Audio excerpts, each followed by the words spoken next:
तर नाशिक येथून बोंधूबाबा अशोक खरात याला अटक केली त्याच दिवशी उरण इथल्या चाणजे गावामधील 20 गुंठे जमीन ही त्याची पत्नी कल्पना खरात याच्या नावावरती झाल्याचं समोर येत आहे। शिवाय खरातची पत्नी कल्पना देखील फरार असताना उरण इथले जमीन नावावरती कशी झाली याबाबत आता संशय व्यक्त करण्यात येतोय। त्यामुळे या व्यवहारातील अधिकारी तहसीलदार यांची चौकशी करण्याची मागणी इथल्या स्थानिकांनी केली आहे।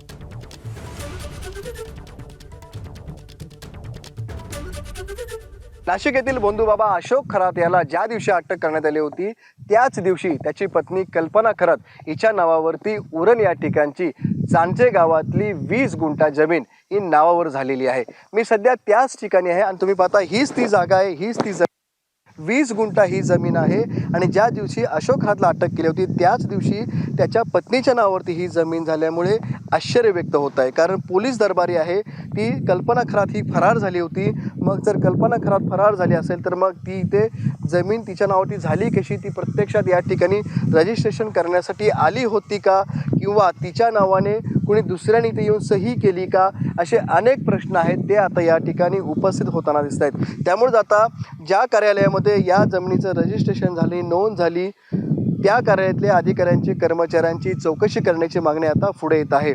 ज्या दिवशी रजिस्ट्रेशन झालं त्याच्यानंतर काही दिवसातच आहे ते फेरफार सुद्धा आहे ते कल्पना खरात हिच्या नावावरती सुद्धा करण्यात आलेले आहे। त्यामुळे सर्वसामान्य लोकांना फेरफार करण्यासाठी महिन्याच्या वरती कालावधी लागत असताना या केसमध्ये मात्र त्वरित आहे ते कल्पना खरात हिच्या नावावरती फेरफार सुद्धा या ठिकाणच्या अधिकारी कर्मचाऱ्यांनी करून दिलेले आहेत। त्यामुळे आपण पाहतो की ही जी 20 गुंठा जागा आहे ती साधारण या ठिकाणी 12 ते 15 लाख रुपये गुंठा जमिनीचा भाव चालू आहे। त्यामुळे 3 ते 3.5 करोड रुपयाची ही जागा आहे आणि ज्या दिवशी बोंधूबाबा अशोक खरातला अटक केली होती त्याच दिवशी या कल्पना खरात यांच्या नावावरती ही जमीन झाल्यामुळे या व्यवहारातला संपूर्णपणे आहे तो संशय आता पुढे येऊ लागलेले आहे आणि या प्रकरणी या जो व्यवहार झालेला आहे त्या कार्यालयातल्या अधिकारी कर्मचाऱ्यांची चौकशी करण्याची मागणी आता पुढे येऊ लागलेली आहे।